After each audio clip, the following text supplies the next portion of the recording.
Hello everyone. Today we are going to the group 121 to 140 roll number of Bardhaman Medical College is going to present the presentation of peculiarities of pulmonary circulation and ventilation perfusion ratio. It is presented by the students of roll number 101 to 140 of first professional MBBS batch 2020-2021 Bardhaman Medical College. So first Pritam Pal welcomes you everyone to this presentation. So let us start. So what is the table of contents here? First we will learn about pulmonary circulation, then we will learn about the peculiarities of it. After that we will go to the ventilation perfusion ratio. After that, variation of ventilation perfusion ratio and some clinical significance and some clinical cases too. So let us start. The learning objectives is first is understand the characteristic of pulmonary circulation, then list the components and abnormalities related to the pulmonary circulation. Third, analyze the concept of ventilation perfusion ratio, that is the V by Q ratio. Fourth, explain the regional and conditional variation of ventilation perfusion ratio. And fifth is describe the clinical concepts revolving around the pulmonary circulation and ventilation perfusion ratio. So let us start with the pulmonary circulation. Okay. Introduction. The passage of blood from the right side of the heart through arteries and to the lungs, where it picks up oxygen and it is returned to the left side of the pulmonary heart, left side of the heart by veins, is called pulmonary circulation. Let us understand it. So if we draw an imaginary heart, let it is the heart, it is a auricles, it is a ventricle, it is the right sided chamber, it is the left sided chamber. From pulmonary artery, we all know it is the only artery carrying the deoxygenated blood. It goes to the lungs. I am again drawing an imaginary lung. Okay, it goes to the lungs, where the deoxygenated blood get oxygenated, and finally oxygenated blood by means of pulmonary vein comes to the left auricle. So this part, whole this part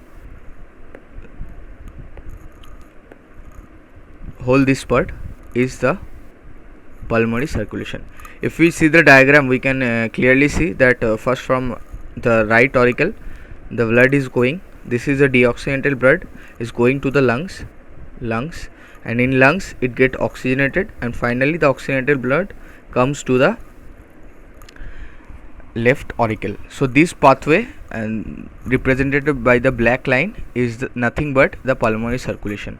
And you can imagine it too that जो blood पूरा body में flow कर रहा है, वो blood सिर्फ इतना छोटा जगह से पल्मोनरी सर्कुलेशन में फ्लो कर रहा है. सो pulmonary circulation is also known as lesser circulation. And systemic circulation बाकी जो पूरा पार्ट सिस्टमिक है, पूरा बॉडी में जो फ्लो कर रहा है, सिस्टमिक को हम लोग ग्रेटर सर्कुलेशन भी बोलते हैं, और पल्मोनरी सर्कुलेशन को हम लोग लेसर सर्कुलेशन बोलते हैं. तो वही बोला गया है, the passage of blood from the right side of the heart through arteries, pulmonary artery to the lungs में गया. लंग्स में क्या होता है? लंग्स में डीऑक्सीनेटेड ब्लड ऑक्सीनेटेड होता है. So where it picks up oxygen and it return to the left side में रिटर्न हो गया. कैसे? By means of vein. और कौन सा vein? Pulmonary vein is called pulmonary circulation. हो गया. मेजर कंपोनेंट्स क्या है? मेजर कंपोनेंट्स हम जो बोले, देखो भाई, इधर अगर हार्ट हम लोग इमेजिनरी है और ये अगर लंग है, तो एक जो आ रहा है इधर जो लेके जा रहा है ब्लड, और एक जो आ रहा है जो देके जा रहा है ब्लड. वो ये जो लेके जा रहा है वो है पल्मोनरी आर्टरी, जो देके जा रहा है ब्लड वो है पल्मोनरी वेन. और पल्मोनरी कैपिलरीज क्या है? कैपिलरीज माइन्यूट, बहुत छोटा जगह है जहाँ ब्लड डीऑक्सीजनेटेड से ऑक्सीजनेटेड बन रहा है. तो क्या क्या मेजर कंपोनेंट्स है? First is pulmonary artery, it's carries the deoxygenated blood from right heart to the lung. ये लंग है, ये राइट हार्ट है. राइट हार्ट से लंग जो लेके जा रहा है वो है pulmonary artery. Okay. Then there is pulmonary capillaries. What is the function of pulmonary capillaries? Pulmonary capillaries site where oxygenation of blood occur. here the deoxygenated blood is transforming into oxygenated blood. So the pulmonary capillaries is here and the lungs, and after that from lungs, when it gets oxygenated, the pulmonary vein carries the oxygenated blood to the left heart. So the left heart or left auricle, you can say left auricle, the pulmonary vein is carrying the oxygenated blood. So okay, now we will see about the pressures in the pulmonary circulation. So if we clearly see, the pulmonary artery pressure is 25/8. It is clearly systolic by diastolic. We all know systolic pressure is higher than the diastolic pressure, and 25/8 means S/D. This is the systolic pressure of pulmonary artery. This is the diastolic pressure of pulmonary artery. Pulmonary vein pressure is 5 mmHg. Sorry, 25/8 mmHg, and pulmonary capillary pressure is 10 mmHg. Okay. Now we learn about the characteristics of the pulmonary circulation. What is the characteristic of pulmonary circulation? The pulmonary vessel walls are thin compared to systemic walls. They are highly distensible with large compliance. अब ये चीज़ हम लोग समझते हैं, बहुत अच्छे से समझना पड़ेगा ये वाला चीज़. देखो इधर अगर हम देखते हैं, इधर सब रब कर देते हैं, समझते हैं ये वाला चीज़. हम लोग बोले कि जो पल्मोनरी वेसल का वल है, वेसल का जो वल है वो थिन होता है, और वो लोग कॉम्प्लायंस हाई होता है. कॉम्प्लायंस इज़ हाई और हाई कॉम्प्लायंस इज़ हाई मतलब डिस्टेंसिबिलिटी.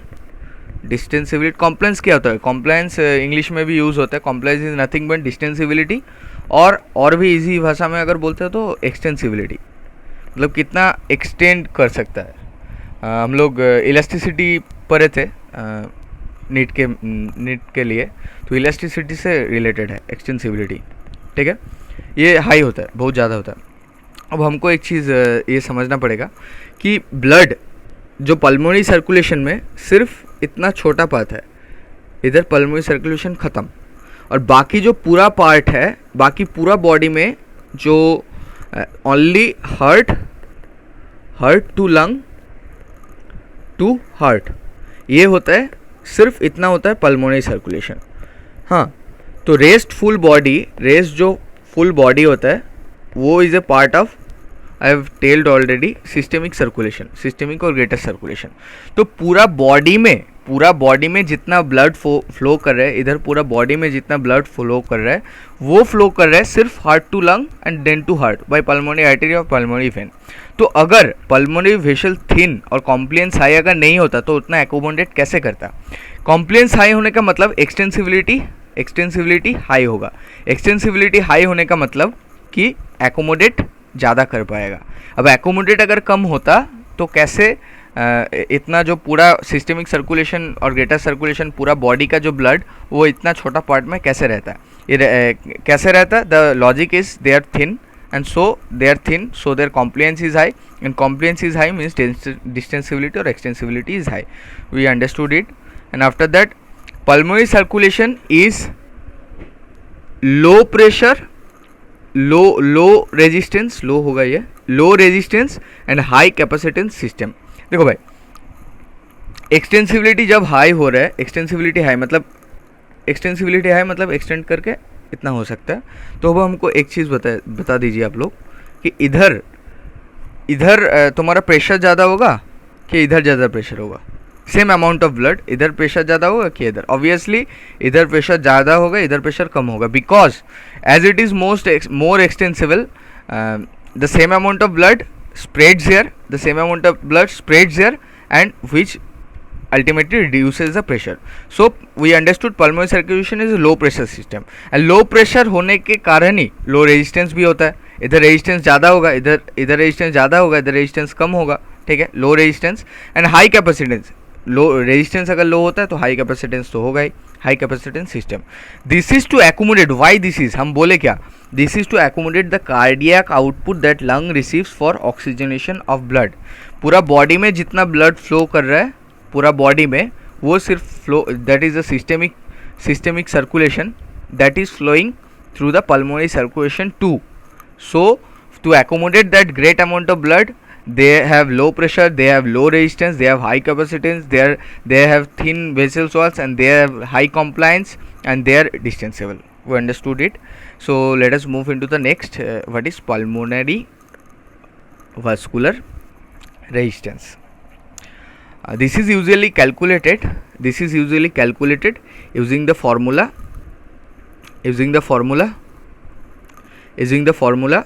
resistance is equal to pressure difference by blood flow. Since we know the mean pulmonary artery pressure is 15 mmHg and pulmonary vein pressure is 5 mmHg, mmHg, and pulmonary blood flow is around 6 liters. The value of pulmonary vascular, देखो एकदम easy तरीके से ये समझेंगे. हम लोग Ohm's law तो सबको पता है, नेट में पढ़ के आए थे. ओम्स लॉ में हम लोग क्या पढ़े थे कि जो V equal to I R means जो रेजिस्टेंस होता है वो होता है डेल V, बोलना ज़्यादा है, प्रेशर डिफरेंस बाय करंट. ठीक है. तो सिमिलरली इधर भी ये एक रेजिस्टेंस है, इसको हम PVR बोलते हैं, पल्मोनरी वेस्कुलर रेजिस्टेंस. जो इधर भी जो रेजिस्टेंस होगा वो भी होगा del change of pressure divided by blood flow. तो प्रेशर जो चेंज हो रहा है वो हम दो सिस्टम में देखते हैं, इधर पल्मोनरी आर्टरी लेके जा रहा है और इधर पल्मोनरी वेन दे के जा रहा है.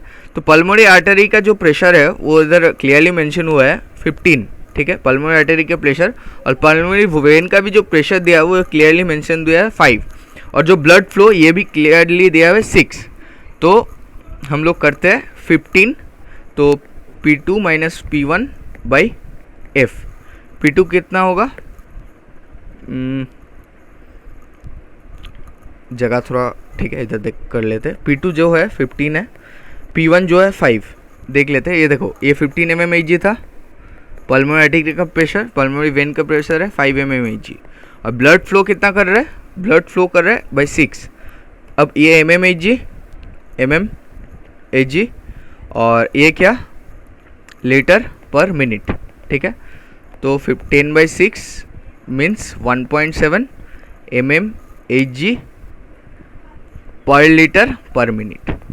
ठीक है, तो ये यूनिट भी बहुत इंपॉर्टेंट है, ठीक है, ये यूनिट भी थोड़ा फोकस करिए.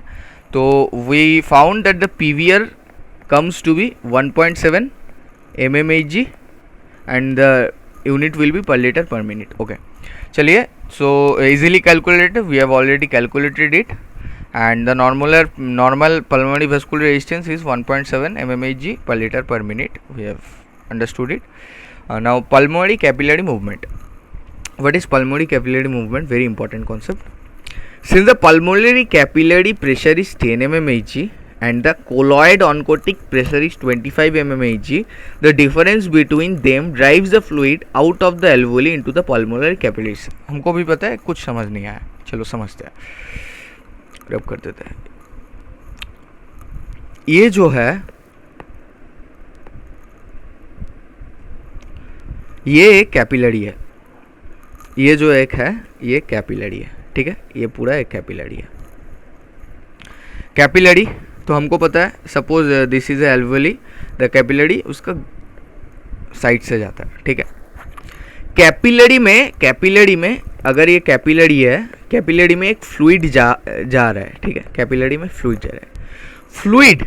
फ्लूइड जो है, फ्लूइड अपना वॉल्स पे एक प्रेशर एग्जर्ट करता है.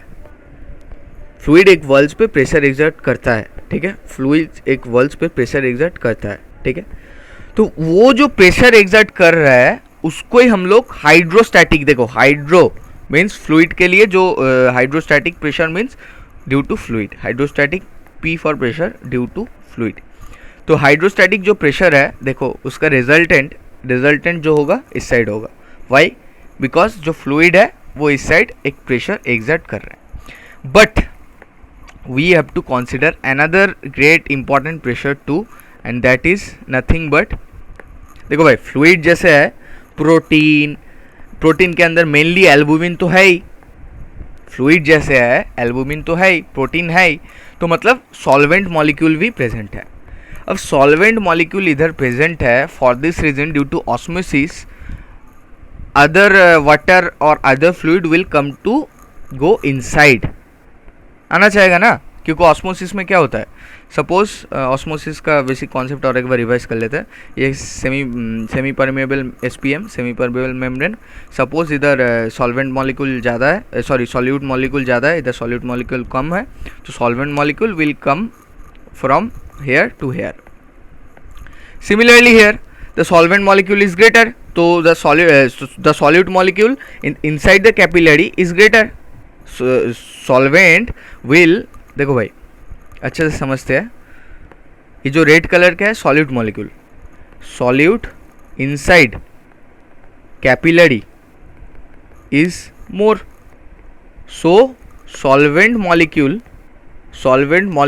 will try to come in, and this pressure exerted by this solvent molecule is nothing but this oncotic pressure, तो oncotic pressure का रिजल्टेंट होगा टूवर्ड्स द कैपिलरी।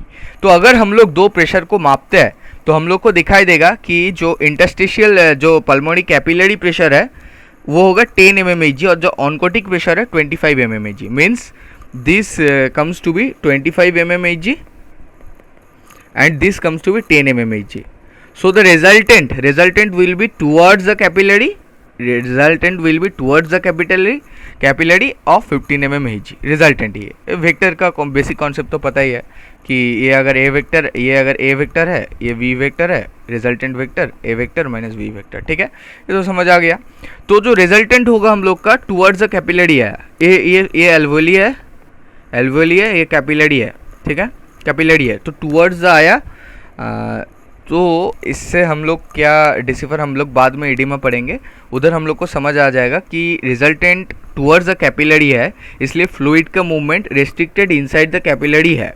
जो फ्लूइड है वो एल्वोली में नहीं घुस रहे क्योंकि हाइड्रोस्टैटिक प्रेशर डोमिनेंट नहीं है, डोमिनेंट है oncotic pressure, and oncotic pressure is towards capillary. तो ये जो मूवमेंट है ये मूवमेंट नहीं हो रहा है। For this reason surface tension alveoli का मेंटेन हो रहा है। सरफेस टेंशन अगर ज़्यादा बढ़ जाता मीन्स फ्लूइड ज़्यादा है, मीन्स इडीमा होता। तो द क्लिनिकल, अगर क्लिनिकल हम लोग समझते हैं तो फॉर दिस रीज़न इडीमा क्या है, इडीमा होता है कि अगर एल्वियोली में ज़्यादा फ्लूइड आ जाता है। Suppose the pressure changes and hydrostatic pressure is dominant then the oncotic pressure, means the movement will be this side. तो इधर बहुत ज़्यादा फ्लूइड एक्यूमुलेट करेगा और ये बहुत बड़ा हो जाएगा और फाइनली ये डिस्ट्रॉय हो जाएगा, और जो बड़ा हो रहा है उसको इडीमा बोलता है। तो इडीमा होता है अगर hydrostatic pressure is dominant and oncotic pressure is not dominant. But ऐसा तो केस में हो रहा है, नॉर्मल में क्या हो रहा है, नॉर्मल में हो रहा है P onco greater than P hydro. तो ये हो रहा है, इसलिए इडीमा इज नॉट ऑकरिंग। तो ये क्लिनिकल है, ये हम लोग डिटेल्स में पढ़ेंगे, नो प्रॉब्लम। अगर समझ नहीं आया तो चलता है, ठीक है।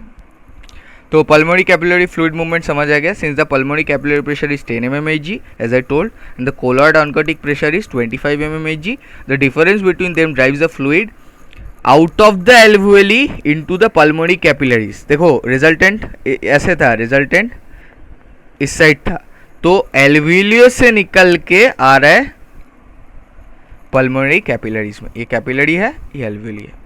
आई think it is clear. Bronchial circulation, देखो भाई ब्रोंकियल सर्कुलेशन इंपॉर्टेंट कॉन्सेप्ट है। हम लोग पूरा बॉडी को by means of pulmonary circulation lungs में ब्लड जा रहा है, by means of systemic circulation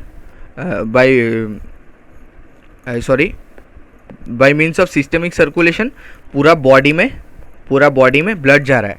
but we are forgetting about the lungs में कैसे जा रहा है। So the bronchial circulation supplies the oxygenated blood to lungs क्या कर रहे हैं, पल्मोनरी सर्कुलेशन में lungs is purifying blood, means deoxygenated blood से ऑक्सीनेटेड बना दे रहा है।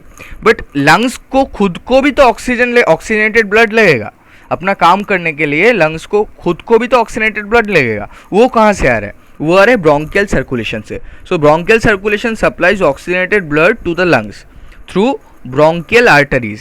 ब्रोंकियल जो आर्टरीज है वो सप्लाई कर रहे हैं, and bronchial circulation constitutes about only 2% of the cardiac output. Total जो cardiac output 5 लीटर का 2/100 means 5000 means only 100 ml blood लग रहा है for the proper functioning of the lungs. ठीक है. So bronchial arteries supply lung till the level of terminal bronchioles. तो bronchial circulation भी clear हो गया, पल्मोनरी वेस्कुलर रेजिस्टेंस भी क्लियर हो गया, पल्मोनरी कैपिलरी फ्लूइड मूवमेंट भी क्लियर हो गया. Now we will learn about the effect of pulmonary circulation, effect of gravity in pulmonary circulation. बहुत इंपॉर्टेंट टॉपिक है और मज़ेदार टॉपिक है.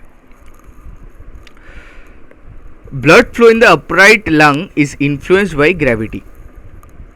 ग्रेविटी से इन्फ्लुएंस होता है. कैसे होता है, क्यों होता है, आई will discuss. And based on that the lung blood flow can be divided into 3 zones. जो हम 3 जोन बोल रहे हैं, suppose this is a lung, suppose ये एक इमेजिनरी लंग है. इधर जोन जो फॉर्म होता है वो प्रॉपर जो एनाटॉमिकल जोन है, एनाटॉमिकल जोन मीन्स रेस्ट्रिक्टेड है. हाँ, इधर से इधर तक ही है, इधर से इधर तक ही है. नो, ऐसा ये एनाटॉमिकल जोन नहीं है, ये फिजियोलॉजिकल जोन है. और this is not fixed, this can be changed. Means आज जो जोन 1 इधर है, कल जोन 1 ज़्यादा भी हो सकता है, ठीक है, और कम भी हो सकता है. So this is not fixed, and anatomical zone ये नहीं है, ये फर्स्ट हम लोग को समझना पड़ेगा. और ये फिजियोलॉजिकल जोन है. तो 3 जोन कैसे फॉर्म करते हैं हम पहले एक बार समझ लेते हैं. ये जो है पल्मोनरी आर्टरी है, ये पल्मोनरी वेन, ये एल्वियोलस, सबका अपना अपना. और ये जो है कैपिलरी है, ठीक है, कैपिलरी. अगर पी एल्वियोलस, ये जो एल्वियोलस है, अगर सपोज इसका पी एल्वियोली प्रेशर है और जो कैपिलरी है पी कैप प्रेशर है.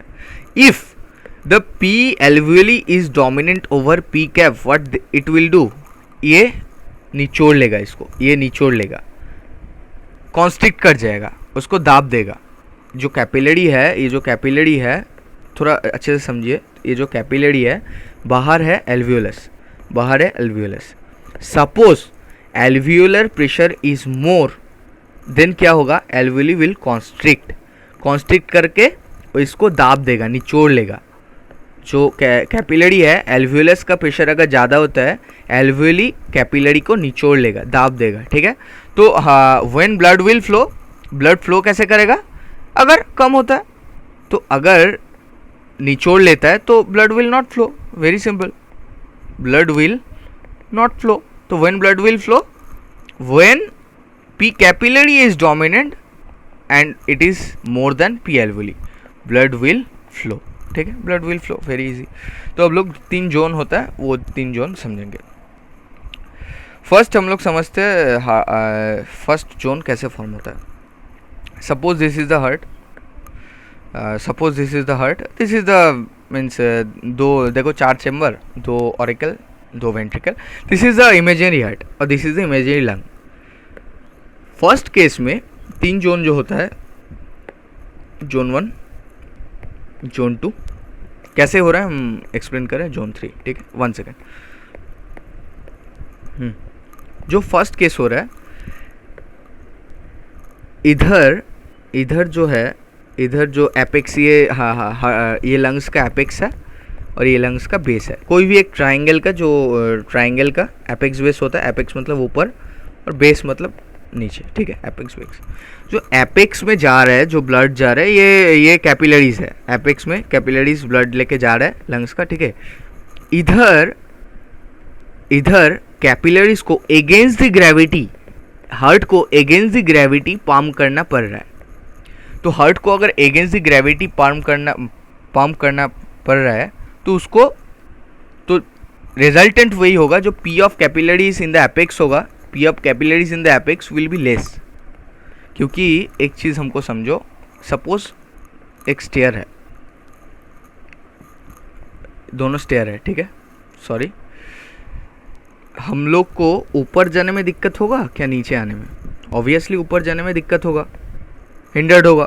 तो अगर हम ब्लड को बोलते हैं इधर तुम थोड़ा ब्लड दो, और इधर ब्लड है, हम बोले इधर थोड़ा ब्लड दो, तो ब्लड ऑब्वियसली इधर अच्छे से फ्लो करेगा और इधर ज़्यादा ब्लड फ्लो करेगा, blood flow will be more, so means blood BP will be more. तो इधर ब्लड कम आएगा means BP will be less, pressure will be less. अब ये जो ब्लड से हम बोले, ब्लड ही तो कैपिलरी में जा रहा है, इधर कैपिलरी है, इधर भी कैपिलरी है, तो पी ऑफ कैपिलरी जो है वो लेस होगा एपेक्स में। तो वो इतना ही कम होता है कि this is less than P of capillary in the apex, means P of 3 P है इधर, एक है P of artery, P of alveoli, P of vein, ठीक है। तो पी ऑफ आर्टरी जोन 1 में P of artery will be less, P of vein तो कम होगा ही, और जोन 1 में हो रहा है P of alveoli highest, then P of artery, then P of vein. देखो वही बोला है कि pulmonary arterial pressure falls below the alveolar pressure and capillaries are closed. हम क्या बोले थे, पी एल्विली का प्रेशर अगर ज़्यादा हो जाता है देन पी ऑफ कैपिलरी, एल्विली इसको निचोड़ लेगा, एकदम कॉन्स्ट्रिक्ट कर देगा और ब्लड कैन नॉट फ्लो, ठीक है। So it is seen in the apex of the lungs as I have discussed. This zone contributes the physiological dead space, ventilated but not perfused. ये हम समझ लेते हैं। देखो भाई, ये जो है लंग है, लंग का ऊपर एक एल्वियोली है, सपोज इधर एक एल्वियोली है। इधर हम लोग क्या बोले कि ब्लड कैपिलरी से ब्लड जो फ्लो नहीं कर पा रहा है, वाई, बिकॉज एपेक्स में है, जो एपेक्स में एल्वियोली का प्रेशर ज़्यादा है, इसलिए ब्लड फ्लो होने नहीं दे रहा है। तो एयर तो आ ही रहा है, वेंटिलेटेड हो रहा है जगह, but no blood is coming. So ventilation high है बट परफ्यूशन लो है। सो इसमें वेंटिलेटेड बट नॉट परफ्यूज्ड।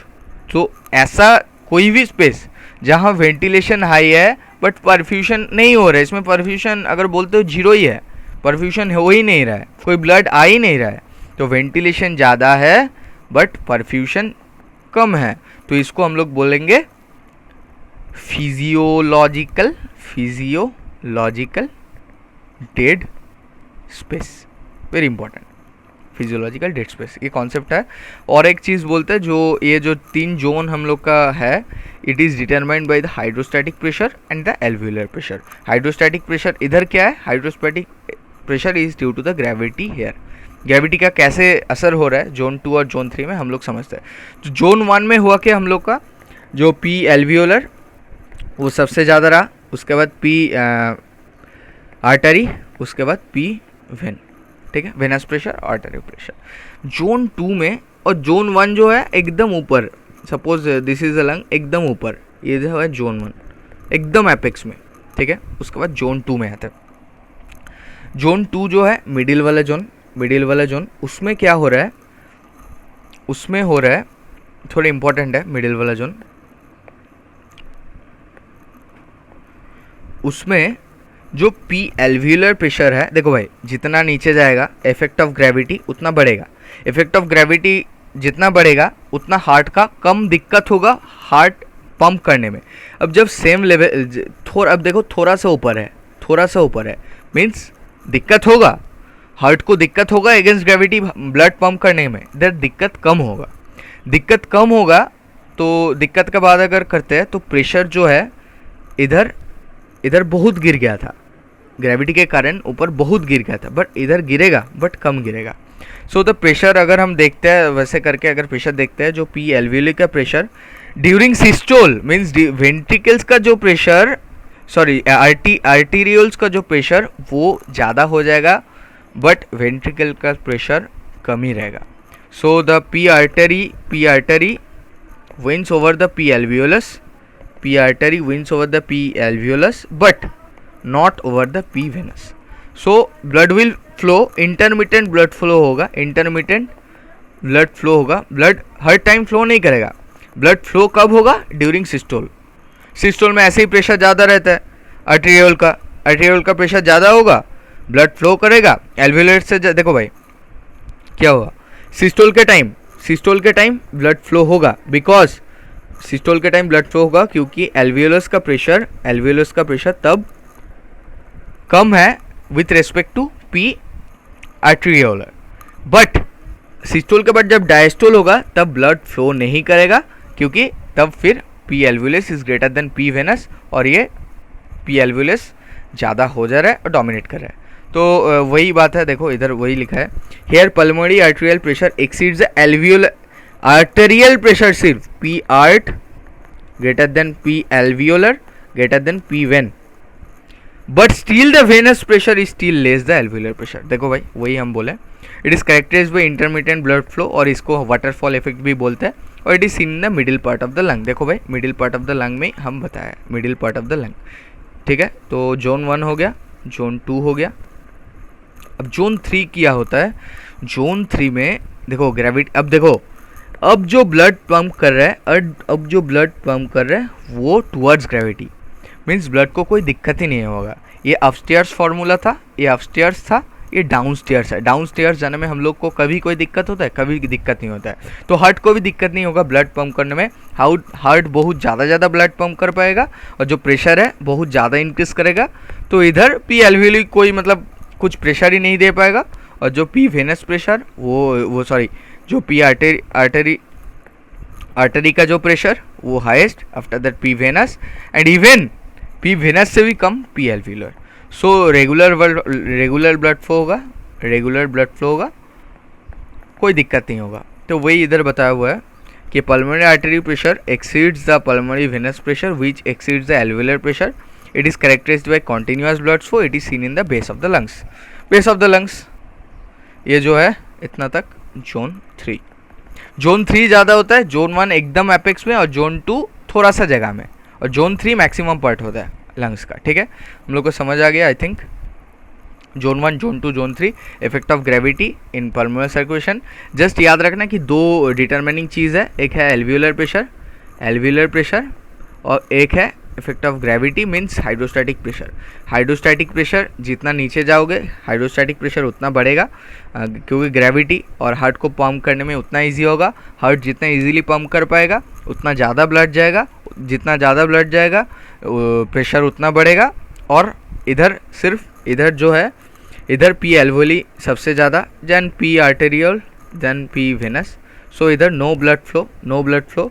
इधर क्या हो रहा है, P arterial dominates over P alveolar, but P venous cannot. So intermittent blood flow only during systole। और इधर P alveolar सबसे कम है, एकदम फालतू है। P arterial greater than P vein greater than P alveolar। तो इसमें रेगुलर ब्लड फ्लो और continuous blood flow, very easy. Zone 1, zone 2, zone 3 हो गया। अब भाई सिस्टेमिक सर्कुलेशन में अगर हम देखते हैं तो रेगुलेशन होता है। देखो कोई भी ब्लड जो सर्कुलेट हो रहा है, बॉडी में ब्लड पूरा सर्कुलेट कर रहा है तो उसको रेगुलेट करना पड़ेगा। रेगुलेट अगर हम नहीं करते हैं तो कभी ज़्यादा ब्लड जाएगा, कभी कम ब्लड जाएगा। सो रेगुलेट हम लोग को करना पड़ेगा। तो पल्मोनरी सर्कुलेशन को हम लोग रेगुलेट कैसे कर सकते हैं, वो हम लोग देखते हैं। Most important regulatory factor for pulmonary circulation is hypoxia, reduced PO2। अगर PO2 कम हो जाता है तो ऑक्सीजन मीन्स ऑक्सीजन कम हो रहा है, और उस जो टर्म को हम लोग बोलते हैं hypoxia. Hypo means less, oxia means oxygen. तो ऑक्सीजन जब कम हो जा रहा है तो उसमें डेथ भी हो सकता है। तो उस ऑक्सीजन अगर कम हो रहा है, ऑक्सीजन हमको बढ़ाना है, ठीक है, वो हम बढ़ाएंगे, समझते हैं। Hypoxia causes pulmonary vasoconstriction. This effect is different in systemic circulation where hypoxia causes vasodilation. देखो भाई वेरी इंपॉर्टेंट कॉन्सेप्ट है। एक टर्म हम यूज़ करें हाइपोक्सिया टर्म तो हम लोग समझ गए, रिड्यूस ऑक्सीजन। हाइपोक्सिया का इफेक्ट 2 जगह डिफरेंट होगा। एक सिस्टेमिक सर्कुलेशन में क्या हो रहा है, सपोज एक ऑर्गन है, इसमें ब्लड आ रहा है, इसमें हाइपोक्सिया हुआ, दिक्कत हुआ, ऑक्सीजन कम हो गया, ठीक है। तो हम लोग क्या करेंगे, जो वेसल लेके जा रहे इसको डायलेट करेंगे। डायलेट करने का मतलब ज़्यादा से ज़्यादा ब्लड आ पाएगा, और ज़्यादा ब्लड आएगा मीन्स ज़्यादा ऑक्सीजन आएगा, ब्लड इंक्रीज मीन्स ऑक्सीजन ज़्यादा आएगा, ऑक्सीजन ज़्यादा आएगा means hypoxia vanishes, hypoxia vanishes, normal oxygen level comes, normal oxygen level comes. Simple है, ठीक है, बहुत सिंपल है। तो इसमें सिस्टेमिक सर्कुलेशन में हम लोग क्या किए, सिस्टेमिक सर्कुलेशन में हम लोग वैसो डायलेशन किए। But in contrast to pulmonary circulation, pulmonary circulation में बात अलग होता है, और पल्मोनरी सर्कुलेशन में वैसो डायलेशन होता है, वैसो कॉन्स्ट्रिक्शन होता है। अब ये बहुत मतलब सुनने में आएगा ये भाई क्या हो गया, तो हम लोग समझते हैं, ठीक है। सपोज दो एल्वियोली है, दो एल्वियोली है, ठीक है, इधर कैपिलरी है, इधर कैपिलरी है, इसमें हाइपोक्सिया हुआ, इस वाले एल्वियोल में हाइपोक्सिया हुआ। हाइपोक्सिया मीन्स O2 कम हो गया, ऑक्सीजन कम हो गया, मीन्स वेंटिलेशन कम हो गया, वेंटिलेशन कम हो गया। अब हम लोग को एक की फैक्टर होता है कि अगर पल्मोनरी का कुछ भी केस हो रहा है तो उसमें हम लोग को VYQ नॉर्मल रखना पड़ेगा, VYQ नॉर्मल रखना पड़ेगा। तो क्या हो रहा है इधर सपोज करो वैसो डायलेट कर रहे हैं हम, और हाइपोक्सिया हुआ, हाइपोक्सिया के टाइम हम वैसो डायलेट कर रहे हैं। सपोज ये होता नहीं है बट हम कर रहे हैं, तो क्या होगा, अगर हाइपोक्सिया के टाइम वैसो डायलेट कर रहे हैं तो ज़्यादा से ज़्यादा ब्लड आएगा तो परफ्यूशन बढ़ेगा, ठीक है। तो ऑलरेडी हमारा V कमा हुआ है और Q बढ़ रहा है, तो एबनॉर्मल हो गया VYQ रेशियो और डिस्टर्ब हो गया VYQ रेशियो। बट वो तो हमको नहीं करना है, हमको क्या करना है, V घट गया, इसलिए हमको QV घटाना ही है। Q घटाने के लिए क्या करेंगे, हम वैसो कॉन्स्ट्रिक्ट करेंगे, और भी ज़्यादा कॉन्स्ट्रिक्ट करेंगे। देखो और ज़्यादा कॉन्स्ट्रिक्ट कर दिए तो और भी कम ब्लड आया, ब्लड कम आया, वेंटिलेशन भी कम हो रहा है, ventilation is less, Q also becoming less, VYQ again becomes normal.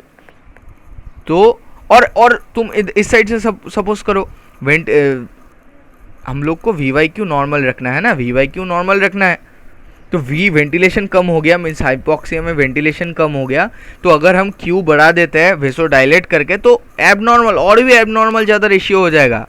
तो V घटा, इसलिए हम लोग को Q भी घटाना है और देन नॉर्मल VYQ रेशियो में ले आना है, और वही थ्योरी है। तो हम लोग को समझ आया कि बाकी पूरा बॉडी में जो चल रहा है वो लंग्स में नहीं चल रहा है, बाकी पूरा बॉडी में they are following vasodilation, but मतलब pulmonary circulation is following vasoconstriction. Why I have explained to maintain the VYQ ratio. Very important. चलो ये समझ आ गया। अब देख लेते हैं कि क्या होता है, कैसे रेगुलेट करता है। हाइपोक्सिया हुआ तो इनिवेट्स हाइपोक्सिया और O2 sensitive outward K+ channel, potassium channel inhibit कर रहा है। पोटेशियम चैनल अगर इनिवेट करता है तो सपोज ये सेल है, पोटेशियम चैनल है, पोटेशियम बाहर नहीं जा पा रहा है, तो accumulation of potassium inside the cell में पोटेशियम बढ़ रहा है, ठीक है। अब इनसाइड द सेल अगर पोटेशियम बढ़ता है तो डिपोलराइजेशन हो रहा है, मीन्स Ca2+ जो चैनल होगा, जो Ca2+ चैनल है वो ओपन कर रहा है और Ca2+ एंट्री कर रहा है, Ca2+ एंट्री कर रहा है। कैल्शियम अगर करता है तो calcium in case of pulmonary tissues वो वेसो कॉन्स्ट्रिक्शन कर रहा है, and very important we have understood how this occurs, regulation समझ आ गया। Now other functions of pulmonary circulation में और क्या क्या फंक्शन होता है। Pulmonary circulation participates in the acid base balance में पल्मोनरी सर्कुलेशन काम करता है by removing CO2 from the body. अब हमको पता ही है कि लंग्स जो है, लंग्स में O2 आता है, CO2 निकलता है, तो CO2 क्या करता है, H2O प्लस CO2 क्या करता है, कार्बोनिक एसिड, और कार्बोनिक एसिड एसिडिटी बढ़ाता है, ठीक है। तो एसिड बेस बैलेंस को हम मेंटेन कर रहे हैं, लंग्स से CO2 को रिमूव कर रहा है इसलिए, ठीक है। ये एक फंक्शन है।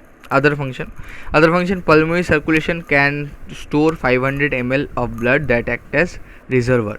तो हम लोग लंग्स को रिजर्वर ऑफ ब्लड भी बोलते हैं, because 15% of the blood, 15% of the whole blood is present in lungs. ठीक है, ये हम लोग को समझ आ गया। ये क्यों होता है? अब देखो भाई, समझो, systemic circulation includes the whole body and pulmonary circulation only the lungs and pulmonary artery and the pulmonary vein. तो पल्मोनरी आर्टरी, लंग्स और पल्मोनरी वेन मिलके पूरा बॉडी में जो ब्लड फ्लो करता है उसको रख रहा है, तो वो तो एक्ट एज ए रिजर्वर करेगा ही। ठीक है, the fibrinolytic system of pulmonary circulation removes the blood clots from circulation. हाँ, ये भी सही है। ये क्या बोल रहा है? द फिब्रिनोलाइटिक माने फिब्रिनोलाइटिक मतलब फिब्रिलिन का लाइसिस हो रहा है, फिब्रिलिन का ब्रेकडाउन हो रहा है। फिब्रिनोजन हम लोग को पता है कि ब्लड क्लॉट फॉर्म करता है, तो फिब्रिनोलाइटिक मतलब फिब्रिलिन का लाइसिस करे, तो फिब्रिलिन को हटा रहा है, तो ब्लड क्लॉट को हटा रहा है, तो वही कर रहा है। The fibrinolytic system of pulmonary circulation removes the blood clots from circulation. ये भी अंडरस्टूड है। और एक वेरी इंपॉर्टेंट है, ये रेनल फिजियोलॉजी का पार्ट है, कि the enzyme of conversion of angiotensin two angiotensin 2 is angiotensin converting enzyme which is located on the surface of capillary endothelial cells. Angiotensin 2 is a component of renin angiotensin aldosterone system RAS that regulates the body sodium and fluid balance. Very easy. और RAS जो करता है, जो RAS renal physiology का chapter है, part है, वो body का जो Na+ लेवल और जो फ्लूइड का बैलेंस वो मेंटेन करता है, ये हमको पता है। ठीक है, चलो अब हम लोग पिक्युलरिटीज़ में आते हैं। पिक्युलरिटीज़ ऑफ जो पल्मोनरी सर्कुलेशन। देखो, इतना तक हम जो पढ़े, इतना तक मीन्स फर्स्ट से और एक बार रिवाइज कर लेते हैं। पहले हम लोग पढ़े what is basic introduction of pulmonary circulation, then हम लोग पढ़े pressures in pulmonary circulation, after that हम लोग पढ़े कैरेक्टरिस्टिक ऑफ पल्मोनरी सर्कुलेशन, जो PVR पल्मोनरी वास्कुलर रेजिस्टेंस क्या है, पल्मोनरी कैपिलरी मूवमेंट क्या है, ब्रोंकियल सर्कुलेशन क्या है, इफेक्ट ऑफ ग्रेविटी और कैसे 3 जोन 1, जोन 2, जोन 3 फॉर्म हो रहा है, और जो पल्मोनरी सर्कुलेशन है वो रेगुलेट कैसे कर रहा है, और पल्मोनरी सर्कुलेशन जो मेन रोल उसका बॉडी डीऑक्सीनेटेड ब्लड को ऑक्सीनेटर बना रहा है, वो छोड़ के भी और कैसे कैसे फंक्शन कर रहा है। Now we will learn about peculiarities. मतलब इतना तक जो हम लोग पढ़े, नॉर्मल पढ़े, ये नॉर्मल बॉडी में ऐसे फंक्शन हो रहा है। अब एबनॉर्मल बॉडी में कैसे फंक्शन हो रहा है वो हम लोग अभी पढ़ना स्टार्ट करेंगे। तो the first disease you can tell, the first complication of the pulmonary circulation is pulmonary arterial hypertension. It is also known as PAH. PAH is defined as a sustained elevation of in resting mean pulmonary artery pressure greater than 25 mmHg और PCWP less than 15 mmHg। जो PCWP है वो हम बाद में discuss करेंगे। Pulmonary capillary wedge pressure वो अभी सिंपली तब भी हम डिस्कस करेंगे, अभी भी बता दे रहे कि ये लेफ्ट आर्टेरियल का प्रेशर है, लेफ्ट एट्रियम का यही प्रेशर होता है, is less than 15 mmHg is और PCWP less than 15 mmHg based on a right heart catheterization. अब हम लोग समझ लेते हैं। हम लोग बोले कि जो पल्मोनरी आर्टरी, सपोज ये हार्ट है और ऐसे पल्मोनरी आर्टरी, पल्मोनरी वेन और इधर लंग्स, ठीक है। Sorry for the diagram but समझने के लिए ओके है। ये जो पल्मोनरी आर्टरी है इसका प्रेशर हम पहले डिस्कस किए थे हम लोग, जो PVRB कैलकुलेट किए, PVRB कैलकुलेट 15 - 5/6 तो 15 होता है पल्मोनरी आर्टरी का pressure 15 mmHg। But if regularly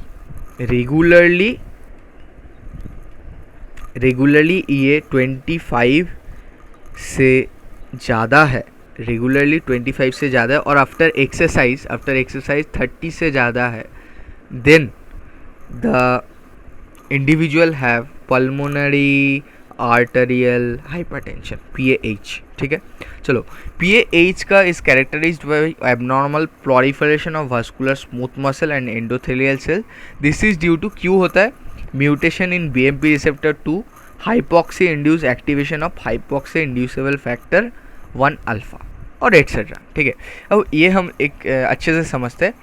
देखो सपोज ये नॉर्मल पल्मोनरी आर्टरी है और ये एबनॉर्मल पल्मोनरी आर्टरी है। अब तुम हमको बोलो कि अब आप हमको बोलिए कि कहाँ प्रेशर ज़्यादा होगा, कहाँ प्रेशर ज़्यादा होगा। इसमें ब्लड दोनों में ही सेम है, कहाँ प्रेशर ज़्यादा होगा? Obviously in the second case. Why? Because इधर जो ब्लड का वॉल्यूम तो सेम है, इधर ब्लड ज़्यादा जगह में स्प्रेड कर रहे हैं, इधर कम जगह में स्प्रेड कर रहे हैं। वाई? बिकॉज कोई डिफेक्ट हुआ है। इधर डिफेक्ट क्या हो रहा है हम समझ रहे हैं। देखो क्या हो रहा है, affected pulmonary arteries characteristic by intimal proliferation and fibrosis. Intimal means tunica intima जो है उसका प्रोलिफरेशन हो रहा है और वो उसका थिकनेस बढ़ रहा है, वो मोटा होते जा रहा है। देखो भाई, ट्यूनिका मोटा हो रहा है, सपोज ये ट्यूनिका है, ट्यूनिका कितना मोटा हो गया, ट्यूनिका इधर इतना छोटा है और ट्यूनिका इधर इतना बड़ा है। ठीक है, उसके बाद है increased medial thickness, means tunica media वो भी बढ़ा हुआ है। ट्यूनिका मीडिया भी इतना ही छोटा है, पर ट्यूनिका मीडिया इतना कितना मोटा हो जा रहा है, देखो। ठीक है, समझ आया? तो इसलिए ब्लड जो फ्लो का जगह वो कम हो रहा है और इसको बोल सकते हो पल्मोनरी आर्टेरियल ऑक्लूशन।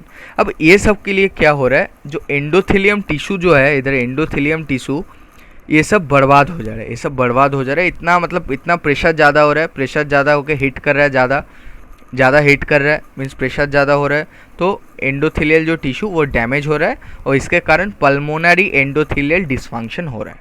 तो अब ट्रीटमेंट कैसे करेंगे? Drugs useful in treatment of PAH is prostacyclin analogues, endothelin receptor antagonist and calcium channel blockers. ठीक है, चलो अब हम लोग को समझ आ गया।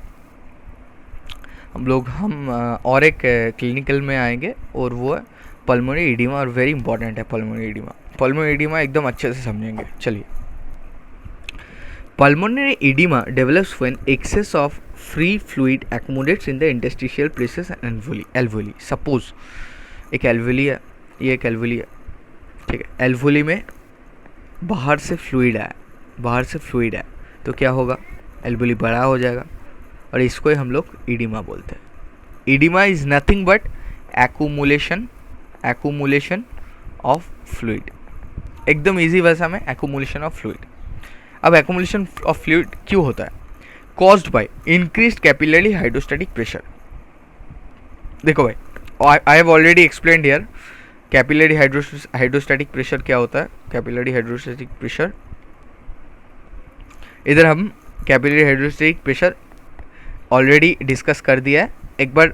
आई think you have remembered already हम क्या बोले थे, और नहीं तो और एक बार वीडियो देख लो वापस जाके, हम फिर एक बार बता दे रहे हैं। कैपिलरी हाइड्रोस्टैटिक जो प्रेशर होता है, ये सपोज करो ये कैपिलरी है, इधर फ्लूइड है, फ्लूइड जो वल्स पे प्रेशर देता है वही है कैपिलरी हाइड्रोस्टैटिक प्रेशर। अब फ्लूइड अगर ये इंक्रीज हो जाता है, जो अगर कैपिलरी हाइड्रोस्टैटिक प्रेशर, ये देखो ये एल्वेली एक है और ये है कैपिलरी, एल्वेली के गाँव में कैपिलरी रहता है। तो अगर हाइड्रोस्टैटिक प्रेशर ज़्यादा हो जा रहा है देन ऑन्कोटिक प्रेशर मीन्स, देखो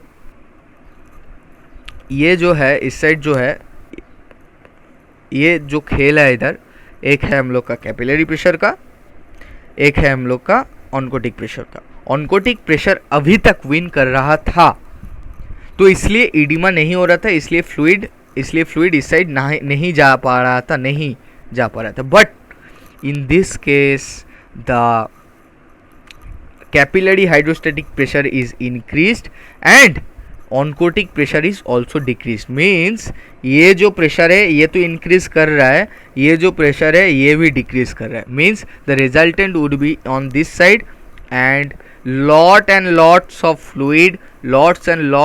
fluid will go inside the alveoli.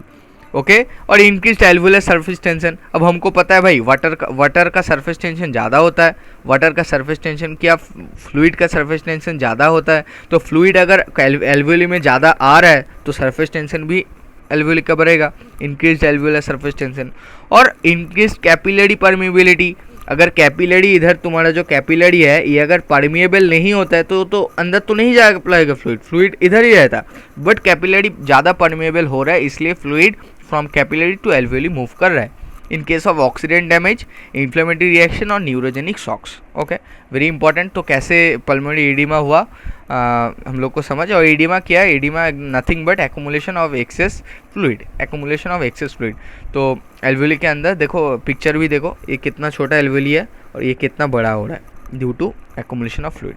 The aim of treatment of pulmonary oedema is to reduce the pulmonary capillary hydrostatic pressure. अब देखो भाई, अब हम लोग ये ट्रीटमेंट कैसे करेंगे,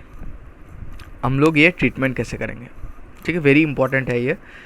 हम लोग ट्रीटमेंट कैसे करेंगे? हम लोग का प्रेशर जो है, कैपिलरी प्रेशर, ये बहुत ज़्यादा हो गया है।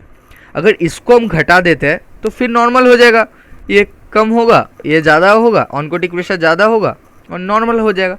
तो हमको कैपिलरी हाइड्रोस्टैटिक प्रेशर को घटाना है।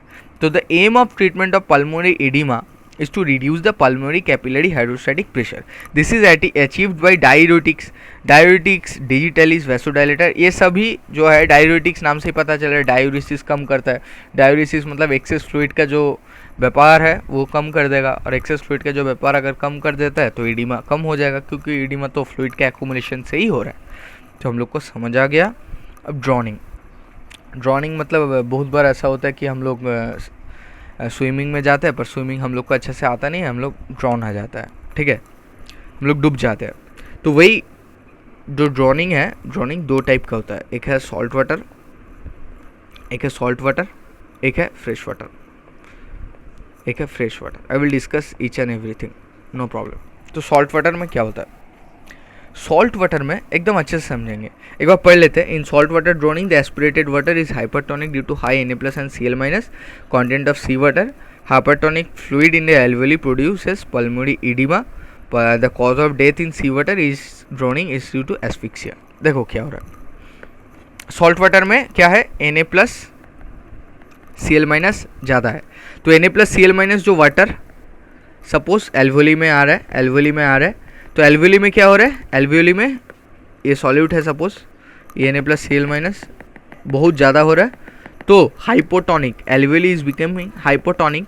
और हाइपोटोनिक मतलब क्या होगा, कैपिलरी इधर है, कैपिलरी से देखो भाई, फिर हम लोग ऑस्मोसिस का जो बेसिक और एक बार डिस्कस करेंगे। सेमी परमेबल मेम्ब्रेन, इधर सॉल्यूट ज़्यादा है, इधर सॉल्यूट कम है, तो solvent will come from this side to this side. इधर भी सेम, इधर सॉल्यूट ज़्यादा है, इधर सॉल्वेंट कम है, तो इधर सॉल्यूट कम है, इधर सॉल्वेंट बहुत ज़्यादा है, तो solvent will come from capillary to alveoli. तो कैपिलरी टू एल्वियोली अगर आता है तो पल्मोनरी एडिमा होगा। पल्मोनरी एडिमा जब हो रहा है, फ्लूइड एक्यूमुलेट कर रहा है, तो एल्वियोली का जो मेन काम है गैसियस एक्सचेंज वो तो नहीं हो पा रहा है। क्यों? बिकॉज फ्लूइड बहुत ज़्यादा हो रहा है और गैसियस एक्सचेंज नहीं हो पा रहा है। गैसियस एक्सचेंज अगर नहीं होगा तो PO2 लेवल कम हो जाएगा, PCO2 लेवल ज़्यादा हो जाएगा, और इसको हम लोग बोलते हैं asphyxia. What is asphyxia? Asphyxia कुछ नहीं है, asphyxia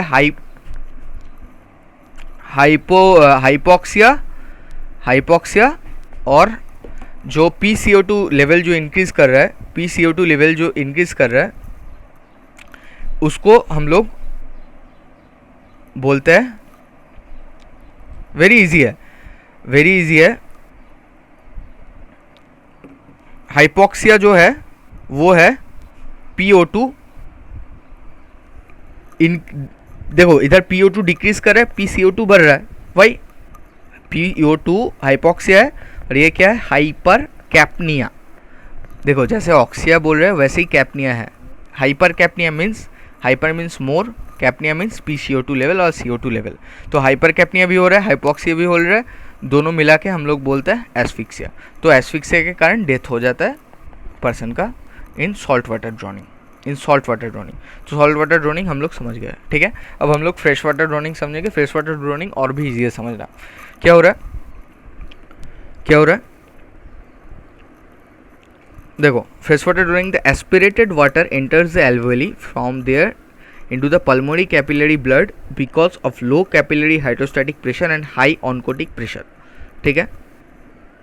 entry of water into blood dilutes the plasma and produces hypotonic environment for RBC. This result in hemolysis.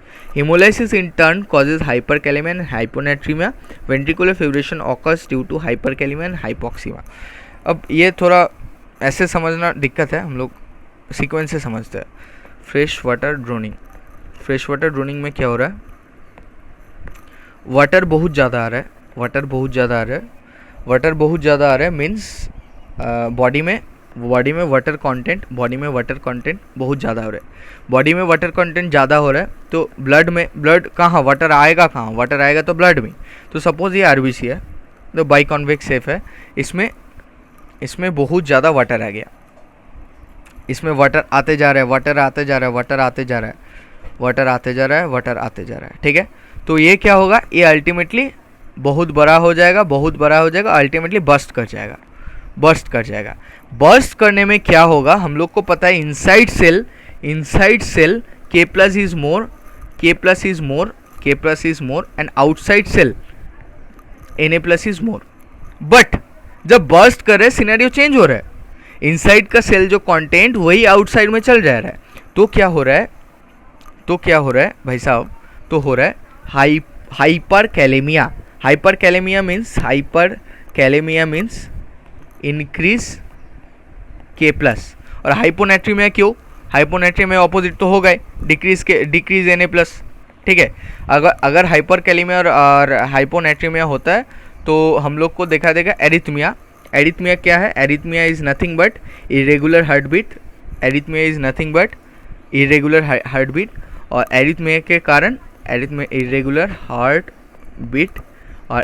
के कारण हम लोग का हो रहा है भाई साहब, वीएफ और वेंट्रिकुलर फिब्रिलेशन.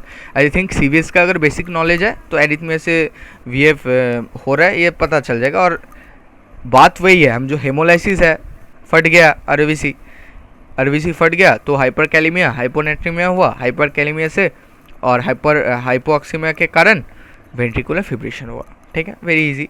तो फ्रेश वाटर और सॉल्ट वाटर ड्रोनिंग दोनों ही ड्रोनिंग है, बट दोनों का एक्शन अलग है. दोनों ही डेथ कॉज कर रहा है, बट एक डेथ कॉज कर रहा है एस्फिक्सिया से, एक डेथ कॉज कर रहा है वेंट्रिकुलर फिब्रिलेशन से. तो I think it is clear. Now we will come to the ventricular perfusion ratio. ये बहुत मतलब बढ़िया टॉपिक है, ventricular perfusion ratio. So let us start. Basic idea क्या है? Alveolar ventilation is defined as the volume of air entering and leaving the alveoli per minute. Air ventilating the anatomical dead space VD where no gas exchange occurs is not included. देखो भाई, एकदम अच्छे से, एकदम बढ़िया तरीके से समझेंगे. ठीक है, जो टाइडल वॉल्यूम होता है हम लोग का 500 ml होता है. ठीक है, 500 ml होता है. 500 ml होता है और 500 ml होता है. और जो हम लोग का एनाटॉमिकल डेड स्पेस जो है, एनाटॉमिकल डेड स्पेस में ऑलमोस्ट 200 ml ऑफ ब्लड रह जाता है. तो एल्वियोले में पहुंचता है ओनली 300 ml. अब वही इधर बताया हुआ है. जो वी एल्वियोलर वेंटिलेशन का जो एल्वियोलर वेंटिलेशन को है VA equal to VT minus VD. Means VA means V of alveoli equal to V of T means tidal volume 500. ADS anatomical dead space means dead space का volume 200 equal to 300. ठीक है, अब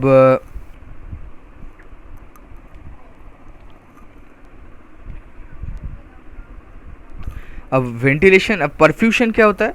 Perfusion is the passage of fluid through the circulatory system or lymphatic system to an organ or a tissue, usually referring to the delivery of blood to a capillary bed in a tissue. मतलब क्या हो रहा है? देखो, very important. ये जो diagram है बहुत अच्छा डायग्राम है. ये एल्वुली है, ये कैपिलरी है. एल्वुली में एयर आ रहा है. जो एयर आ रहा है उसको हम बोल रहे हैं वेंटिलेशन. कैपिलरी में ब्लड आ रहा है, जो ब्लड आ रहा है उसको हम बोलते हैं परफ्यूशन. एकदम इजीली देखो भाई, एल्वियोली और कैपिलरी एक साथ लगा हुआ है, एल्वियोली में एयर आ रहा है, एल्वियोली में एयर आ रहा है, तो हाँ, तो उसको हम लोग बोलते हैं वेंटिलेशन। अब कैपिलरी में क्या आ रहा है, कैपिलरी में ब्लड आ रहा है, ब्लड आ रहा है, तो उसको हम लोग बोलते हैं परफ्यूशन। Very important. वेंटिलेशन और perfusion, I think it is clear.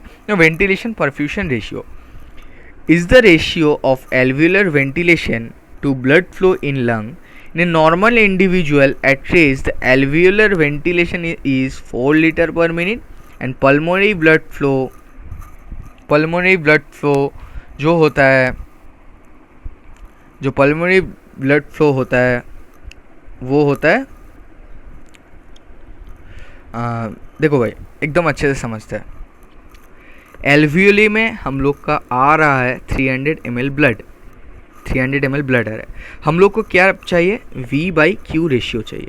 तो वेंटिलेशन हम लोग को पता है पर मिनट हम लोग देखते हैं, ठीक है, पर मिनट में 12 to 14 अप्रॉक्स बीटिंग्स होता है, ठीक है, बीटिंग्स होता है। तो 300 × 12 ml ऑफ एयर आ रहा है, मतलब ऑलमोस्ट 3600, तो उससे भी एक कुछ आ रहा है। 14 इंटू कितना होगा, 14 5200, तो अप्रॉक्स हम लोग लेंगे ये 4000 ml वेंटिलेशन हो रहा है। और Q कितना होगा, Q हो रहा है परफ्यूशन क्या हो रहा है, perfusion is nothing but the cardiac output. So the V/Q ratio will be 4000 ml of air to 5000 ml of perfusion means blood is coming and perfusion is nothing but the cardiac output. तो 4000 by 5000 4/5 is almost 0.8 और वही है, देखो इधर। The ratio of alveolar ventilation to blood flow in lungs in a normal individual at rest, the alveolar ventilation is 4 liter per minute। कैसे हुआ, 300 ml blood और कितना बीटिंग्स, 12 to 14, हम अप्रॉक्स पकड़ते हैं, ठीक है। वो इंडिविजुअल टू इंडिविजुअल वैरी करेगा, बट नॉर्मली हम बोल रहे हैं 4 लीटर। और पल्मोनरी ब्लड फ्लो क्या है, which is perfusion, which is same as a cardiac output. और strictly speaking the right ventricular output ही तो कार्डियक आउटपुट है भैया, ठीक है, is 5 litre per minute. Thus the normal is 4/5 और 4/5 मीन्स 0.8। वेरी इजी, कितना ईजी है देखो, ठीक है, हो गया। अब देखो भाई, अब एक चीज़ हम लोग को समझना पड़ेगा, difference in VA/Q in different parts of heart. अब जो जोन्स ऑफ हार्ट हम एक जगह बोले हैं, द 3 जोन्स ऑफ हार्ट, वो तो डिफरेंट चीज़ है, ये भी वैसा ही है, थोड़ा डिफरेंट है। देखो ये फिर हम लोग का लंग्स बना देता है एक, हम लोग क्या पढ़े, difference in VA/Q in different part of lungs. अब एपेक्स है ये, बेस है ये, हम लोग का इमेजिनरी हार्ट बना जाता है, इमेजिनरी हार्ट बन गया, और इमेजिनरी कैपिलरीज, ठीक है, सेम कॉन्सेप्ट है, इधर भी ग्रेविटी का कॉन्सेप्ट है, एकदम सेम कॉन्सेप्ट है, थोड़ा डिफरेंस है, हम बता रहे हैं, ठीक है। तो हो रहा है क्या, एपेक्स है, बेस है, कोई दिक्कत नहीं है, ठीक है। V/Q रेशियो हमको निकालना है, V/Q रेशियो, ठीक है। ऊपर में वेंटिलेशन हो रहा है, अपना तरह से वेंटिलेशन हो रहा है, वेंटिलेशन का कोई दिक्कत नहीं है, ऊपर में वेंटिलेशन का no problem, ventilation is going on. But problem हो जाएगा परफ्यूशन का, परफ्यूशन बहुत कम है। क्यों, देखो इधर जो ब्लड को, इधर जो हार्ट है, हार्ट को अगेंस्ट द ग्रेविटी पंप करना पड़ रहा है। तो हमको एक चीज़ बोलो, ब्लड को इस इधर से इधर जाने में सुविधा होगा क्या, इधर से इधर जाने में सुविधा होगा, डाउन स्टेयर्स और अप स्टेयर्स में हर टाइम दिक्कत हो रहा है। तो ब्लड जितना इधर से इधर जा पाएगा उतना इधर से इधर नहीं जा पाएगा, कम जा पाएगा, और फॉर दैट रीज़न ब्लड कम जा रहा है, मीन्स परफ्यूशन कम हो रहा है, मीन्स वी नॉर्मल है, वी में कोई दिक्कत नहीं है, बट परफ्यूशन बहुत कम हो रहा है। So high V/Q ratio on apex, देखो वही बता रहा है, इधर भी वही बता रहा है।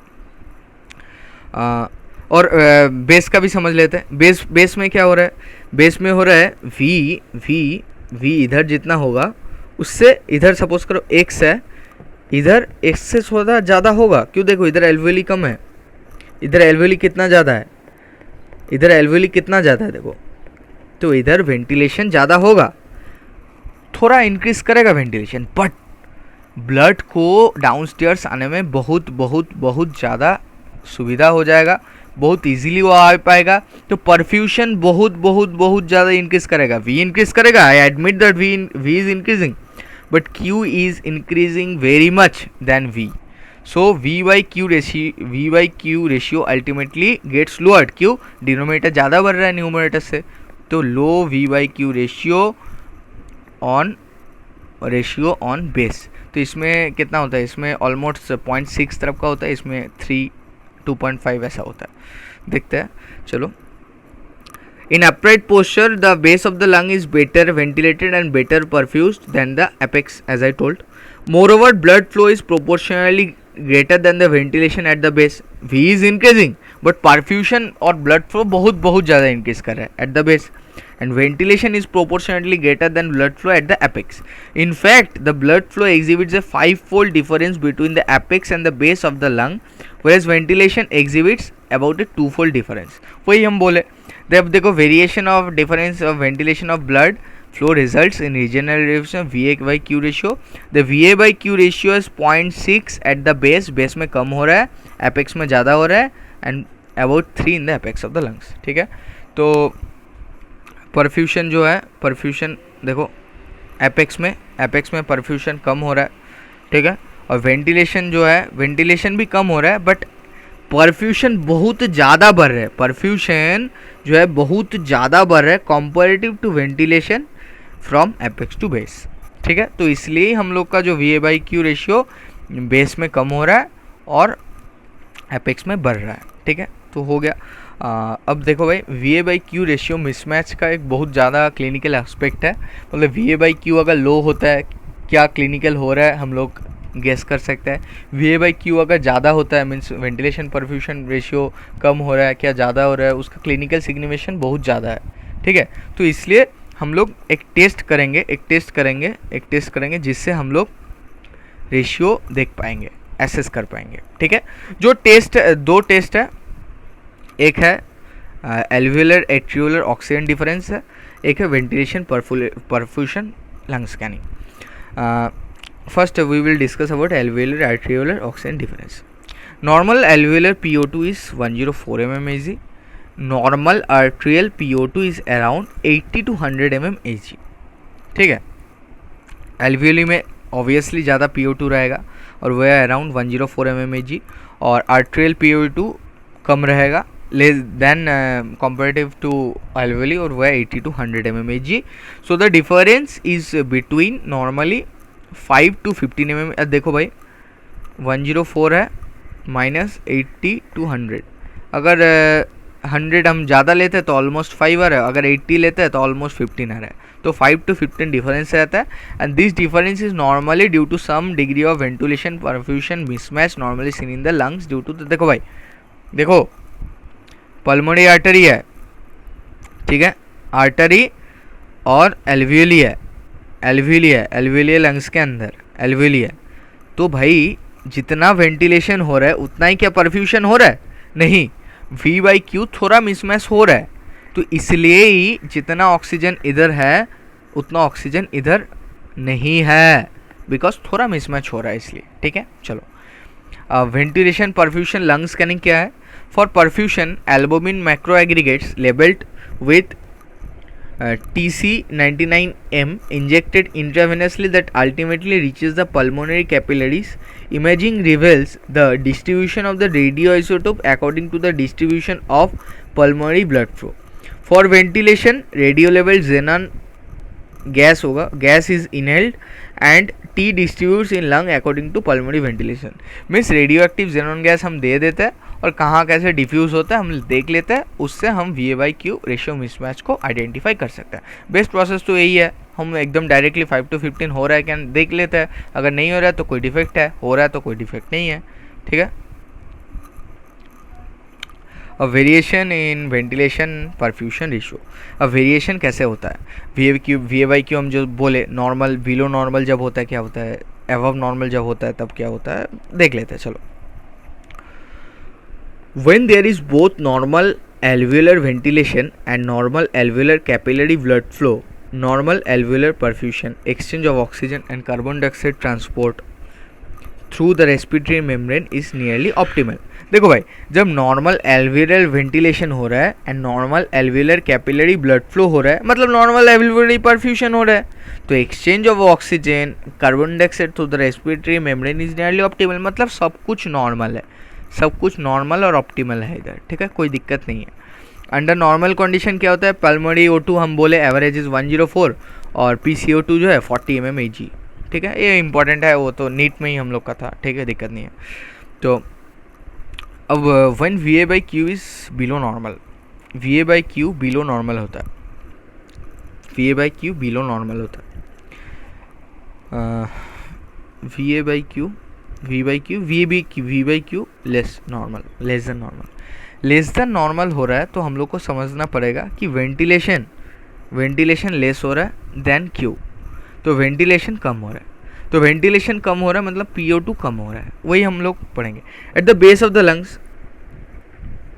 द लंग्स परफ्यूशन बहुत ज़्यादा हो रहा है, उतना तो वेंटिलेशन नहीं हो पा रहा है, वेंटिलेशन भी इंक्रीज कर रहा है पर तो उतना ज़्यादा इंक्रीज नहीं कर रहा है।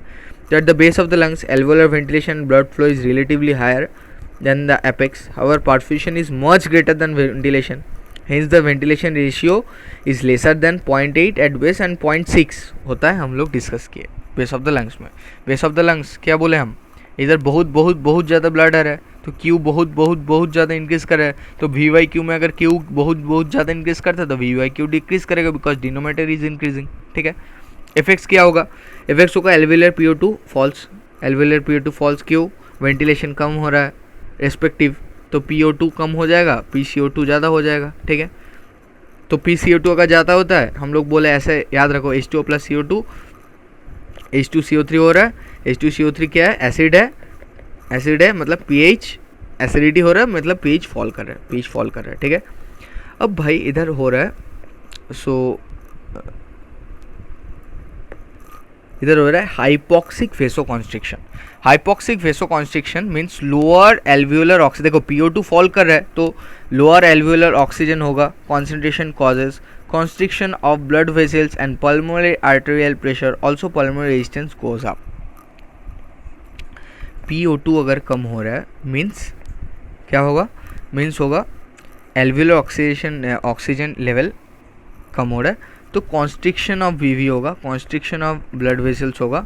ब्लड वेसल्स कॉन्स्ट्रिक्शन क्यों होगा, क्योंकि हम बोले कि PO2 कम हो रहा है मीन्स हाइपोक्सिया हो रहा है। हाइपोक्सिया में हम ऑलरेडी डिस्कस किया है एकदम पहले, हाइपोक्सिया में क्या होता है, रेगुलेशन में डिस्कस किए। हाइपोक्सिया में अल्टीमेटली हो रहा है वेसो कॉन्स्ट्रिक्शन, तो इधर भी कॉन्स्ट्रिक्शन हो रहा है, देखो हाँ, इधर भी कॉन्स्ट्रिक्शन ऑफ ब्लड वेसल्स हो रहा है, तो कॉन्स्ट्रिक्शन ऑफ ब्लड वेसल्स हो रहा है तो pulmonary arterial pressure goes up and pulmonary resistance भी गोज अप होगा, ठीक है, वेरी इजी, क्योंकि कॉन्स्ट्रिक्शन जब हो रहा है इतना बड़ा जाएगा, इतना छोटा जाएगा, तो इतना छोटा जाएगा, ब्लड वॉल्यूम ऑलमोस्ट सेम ही है, तो छोटा जाएगा जब हो रहा है, रेजिस्टेंस बढ़ेगा, प्रेशर बढ़ेगा, सब कुछ बढ़ जाएगा, ठीक है, वेरी इजी।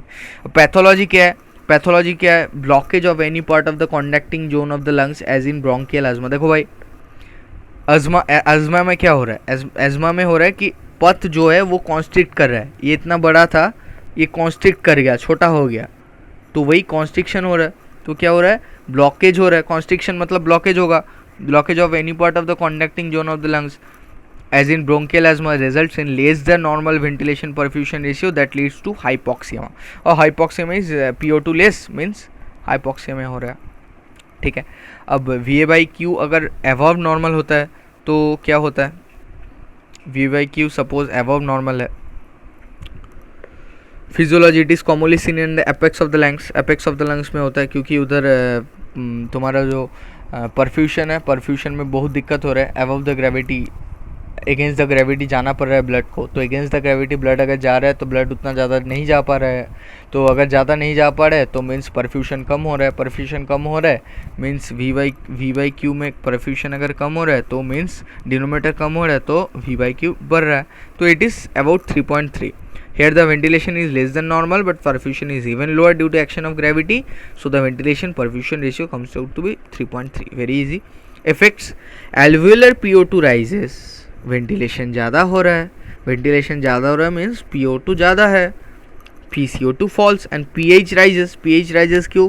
क्योंकि PCO2 कम है तो H2CO3 कम बन रहा है, H2CO3 कम बन रहा है मीन्स H प्लस कम बन रहा है, H प्लस कम बन रहा है मीन्स एसिडिटी कम है, एसिडिटी कम है मतलब pH बढ़ रहा है. Thus the ventilation of this alveoli is said to be wasted. Means इतना ज़्यादा वेंटिलेशन करके कोई फ़ायदा नहीं क्योंकि ब्लड तो आ ही नहीं रहा है. The ventilation of the anatomical dead space areas of the respiratory passages is also wasted. हाँ, anatomical dead space में भी सेम चीज़ होता है कि उसमें वेंटिलेशन हो रहा है बट ब्लड तो कुछ आ नहीं रहा है तो वो भी वेस्टेड. तो sum of this two types of ventilation, wasted ventilation is called physiologic dead space. Means anatomical dead space plus apex alveoli, ये दोनों को हम लोग बोलते हैं physiological dead space. Very easy, अच्छा क्वेश्चन है. The high VA/Q ratio causes an increase in local alveolar oxygen tension. PO2 बढ़ रहा है, local alveolar oxygen, and this is the major cause of pre dilation. Pre डायलेक्शन means favourite, crush बोल सकते हो. Pre डायलेक्शन means हाँ favourite, crush ऐसा type का. Means हम लोग का जो लंग एपेक्स में वेंटिलेशन बहुत ज़्यादा हो रहा है, PO2 बहुत ज़्यादा हो रहा है, इसलिए जो माइकोबैक्टीरियम ट्यूबरकुलोसिस ऑर्गेनिज्म है वो ऑक्सीजन रिच एनवायरनमेंट में फेवरेट जगह है ऑक्सीजन. तो इधर माइक्रोबैक्टीरियम ट्यूबरकुलोसिस अटैक करने का फेवरेट जगह है. क्यों? Because PO2 is very high and they grows rapidly in oxygen rich environment. Now there will be two cases. इसमें हम लोग डिस्कस करेंगे कि when VA/Q is infinity and when VA/Q is zero. ठीक है. when VA/Q is infinity, ventilation perfusion mismatch, an area with ventilation is normal but no perfusion in alveoli as there is no blood flow alveoli due to occlusion of alveolar blood vessel. as perfusion is zero, ventilation. देखो भाई, V/Q अगर infinity होना है तो Q is equal to zero होना है, तो Q is equal to zero means no perfusion. कोई परफ्यूशन ही नहीं हो रहा है, कोई ब्लड ही नहीं आ रहा है, कोई परफ्यूशन नहीं आ रहा है. तो ब्लड नहीं आ रहा है, परफ्यूशन नहीं आ रहा है, एक ही रीज़न है कि कहाँ भी ब्लॉकेज हो गया, ऐसे ब्लॉकेज हो गया. तो ब्लॉकेज ही मतलब ऑक्लूशन होता है. ऑक्लूशन और ब्लॉकेज सेम होता है. तो पैथोलॉजिकल मतलब क्या क्लिनिकल कैसे क्या डिजीज़ होता है. Pulmonary embolism means pulmonary blockage हो गया. एम्बोलिज्म मतलब ब्लॉकेज, पल्मोनरी ब्लॉकेज हो गया. Tumour ऑक्लूडिंग pulmonary vessels means suppose ये पल्मोनरी वेसल्स है, एक बड़ा सा ट्यूमर हो गया तो इसलिए ब्लड नहीं जा पा रहा है. ठीक है. Pulmonary occluding means blocking the pulmonary vessel. Compression of pulmonary vessel, suppose एक जगह बहुत ज़्यादा कॉम्प्रेस हो गया pulmonary vessels. Compression of pulmonary vessels by high alveolar pressure. और क्यों होता है? ये तो कैपिलरी है, ये एल्वियोली है. एल्वियोली इतना ज़्यादा कॉम्प्रेस कर दिया कि ब्लॉक हो गया, स्पॉट ब्लॉक हो गया. तो वेरी इजी है. ठीक है. तो physiological dead space is also increased as there is excess ventilation. Physiological dead space भी इंक्रीज हो रहा है. क्यों? क्योंकि क्यू तो जीरो है, कोई तो परफ्यूशन होने वाला नहीं है और वेंटिलेशन तो हो रहा है, तो वेंटिलेशन वेस्टेड हो रहा है और वेंटिलेशन जहाँ वेस्ट होता है उसको ही हम फिजियोलॉजिकल डेड स्पेस बोलते हैं. Is also increased as there is excess ventilation with respect to perfusion. Very easy. ठीक है. चलो फिर when VA/Q is zero. VA/Q zero कब होगा? VA/Q जीरो कब होगा? जब V इजिकल टू जीरो होगा. तो V जीरो होगा मीन्स कोई वेंटिलेशन नहीं हो रहा है. In one extreme ventilation perfusion ratio mismatch and alveolus is perfused but not ventilated due to blockage of air passage. जैसे ब्लड अगर ब्लॉकेज हो जाता है, ब्लड नहीं आ पा रहा है, तो अगर एयर पैसेज का ब्लॉकेज हो जाता है तो एयर नहीं आएगा मतलब वेंटिलेशन नहीं होगा. And arteriovenous shunt is created and ventilation perfusion ratio becomes zero. तो सम पैथोलॉजिकल कॉसेज होगा. फॉरेन बॉडी ऑब्स्ट्रक्शन, सपोज कोई एक फॉरेन बॉडी आके इधर ऑब्स्ट्रक्ट कर दिया इन केस ये जो एयर पैसेज को ऑब्स्ट्रक्ट कर दिया तो एयर नहीं जा पाएगा, तो VA/Q 0 हो जाएगा। Pneumothorax, pulmonary fibrosis, compression of airways due to asthma, compression of airways due to asthma, asthma हुआ, एजमा में बहुत कंप्रेस हो गया एयरवेज और एयर जा नहीं पा रहा है, ठीक है। ब्रोंको कॉन्स्ट्रिक्शन, इतना ज़्यादा कॉन्स्ट्रिक्शन हुआ कि एयर नहीं जा पा रहा है, तो इसमें सब जगह में कॉन्स्ट्रिक्ट कर रहा है, एयर पथ कॉन्स्ट्रिक्ट कर रहा है, क्या ऑब्स्ट्रक्शन हो रहा है, for that reason air can not go to the lungs, ठीक है। देखो, since no air enters the alveolus as alveolar gas equilibrates with mixed venous blood returning to the lungs, the alveolar gas tension are those of the mixed venous blood. देखो भाई, एल्वुली के बहुत सामने में ही pulmonary vein है, एल्वुली के just बाद में एल्वुली हो गया, इधर पल्मोनरी वेन स्टार्ट हो गया। तो अगर कोई ऑक्सीजन नहीं आ पा रहा है तो मीन्स इधर जो ब्लड है और इधर जो ब्लड है सब सेम है, तो at that time P alveolar becomes, pressure of alveolar becomes the same as pulmonary vein, that means PO2 is 40 and PCO2 is 45। कितना कम हो जा रहा है देखो, वेंटिलेशन नहीं होने के कारण, ठीक है। we understood that, now we will go to the clinical significance of this clinical significance of pulmonary circulation. After that we will also discuss about VA/Q ratio in microbiology, and after that finally we will end up with 2 clinical cases, ठीक है। तो let us start the clinical significance of pulmonary circulation. Clinical significance of pulmonary circulation. Pulmonary capillary wedge pressure क्या होता है, हम लोग एकदम पहले अगर देखते हैं, एकदम पहले हम डिस्कस किए थे पल्मोनरी कैपिलरी वेज प्रेशर, एक जगह एक टर्म आया था और हम उसमें बोले थे कि pulmonary capillary wedge pressure is nothing but the left atrial pressure. Pulmonary capillary wedge pressure जो आया था, इधर ही कहाँ भी आया था, हमको अभी एग्जैक्ट जगह याद नहीं है, हाँ। पल्मोनरी कैपिलरी वेज प्रेशर जो है, हम बोले लेफ्ट एट्रिया का जो प्रेशर है वही पल्मोनरी कैपिलरी वेज प्रेशर है, वो हम बोले थे बाद में एक्सप्लेन करेंगे, वो इधर एक्सप्लेन करेंगे, ठीक है। चलिए, कहाँ गया, हाँ, पल्मोनरी कैपिलरी वेज प्रेशर। तो pulmonary capillary wedge pressure is an indirect estimate of left atrial pressure. देखो भाई, लेफ्ट एट्रिया का प्रेशर हम डायरेक्ट नहीं माप सकते हैं, हम लोग को इनडायरेक्ट मेजर से लेफ्ट एट्रियल का प्रेशर मापना पड़ेगा, और वो है पल्मोनरी कैपिलरी वेज प्रेशर से। Mean PCWP means pulmonary capillary wedge pressure is 9 mmHg, range कितना होता है 4 से 12। कैसे मेजर करते हैं, PCWP is usually measured using A balloon tipped multi-lemon catheter called Swan gang catheter. Catheter is usually in the peripheral vein unit and then advancing it into the right atrium. The right atrium, right ventricle, pulmonary artery, and then into a branch of pulmonary artery until it lodges in one of its smallest branches. The balloon is then inflated and pressure is measured in the pressure transducer. हमको भी पता है, कुछ समझ नहीं आया, ठीक है। Suppose this is the heart, दोनों वेंट्रिकल, दोनों ऑडिकल, दोनों वेंट्रिकल। हम क्या कर रहे हैं, इधर है हम लोग का पल्मोनरी आर्टरी, पल्मोनरी वेन, एक है एक कैथेटर हम इंसर्ट कर रहे हैं, कैथेटर हम इंसर्ट कर रहे हैं अंटिल राइट वेंट्रिकल में गया through pulmonary artery right ventricle में गया।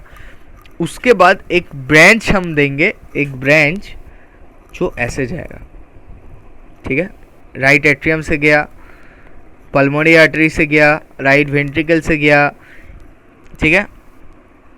उसके बाद एक ब्रांच जो लेफ्ट एट्रियम में जाएगा, इधर एक टिप में एक बेलून लगा देंगे, बेलून इन्फ्लेट करेगा, बेलून इन्फ्लेट करके लेफ्ट एट्रियम का प्रेशर मेज़र करेगा, फिर हम लोग निकाल देंगे। तो ये क्या है, ये जो है वेज है। वेज क्या है, फिजिक्स में तो बहुत अच्छे से हम लोग पढ़े ही है, तो वेज क्या है ये भी हम लोग को पता है। तो यही वेज है, एक वेज से मतलब डायरेक्टली हम लोग मेज़र नहीं कर रहे, इनडायरेक्टली मेज़र कर रहे हैं। तो क्लिनिकल रिलेशन क्या है, जो PCWP है, pulmonary capillary wedge pressure, helps in differentiating high pressure from normal pressure, मतलब cardiogenic from non cardiogenic pressure for pulmonary oedema.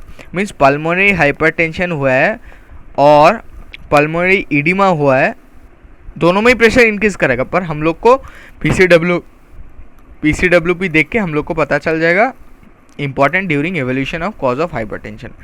PHT pulmonary hypertension क्यों हुआ है, पल्मोनरी एडिमा से हुआ है, ये देखने के लिए हम लोग को पीसीडब्ल्यूपी का इनडायरेक्ट मेजर लगेगा, ठीक है। अब clinical significance of ventilation perfusion ratio. Ventilation perfusion ratio इतना हम लोग पढ़े, क्यों पढ़े, क्लिनिकली तो कुछ रहेगा ना, क्या है। जो VA/Q है, ratio mismatch can cause type 1 respiratory failure. Type 1 respiratory failure में क्या होता है, defined as low level of O2 in blood, hypoxaemia means low level of O2 with either normocapnia means CO2 normal और low level of CO2 हाइपोकैप्निया, ठीक है।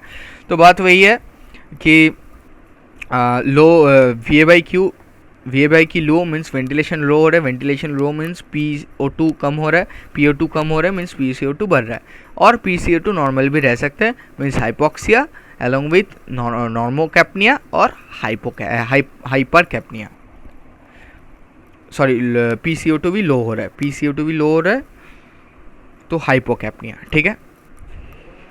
ये हो गया। अब लो VA/Q ratio is usually scene. Low VA/Q ratio कहाँ दिखाई देता है, लो VA/Q रेशियो मीन्स PO2 कमर है, ऑक्सीजन कमर है, एयर ऑक्सीजन से भी, देखो भाई ऑक्सीजन सिर्फ हम बोलना सही नहीं है, देखो भाई और एक बार कर देते हैं।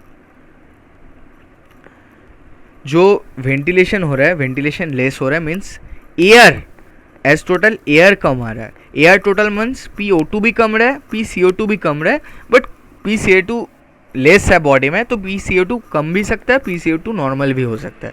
तो हाइपोक्सिया तो हो ही रहा है, नॉर्मोकैप्निया भी रह सकता है या हाइपोकैप्निया भी रह सकता है। तो हम लोग को पता है क्रोनिक ब्रोंकाइटिस बोलो, एज्मा बोलो, हेपाटोपल्मोनरी सिंड्रोम बोलो, एक्यूट पल्मोनरी एडिमा बोलो, हर जगह में एयर कम आ रहा है मीन्स V/Q रेशियो कम है, ठीक है। एयर कम आ रहा है मीन्स V/Q रेशियो कम है, वेरी इजी, ठीक है।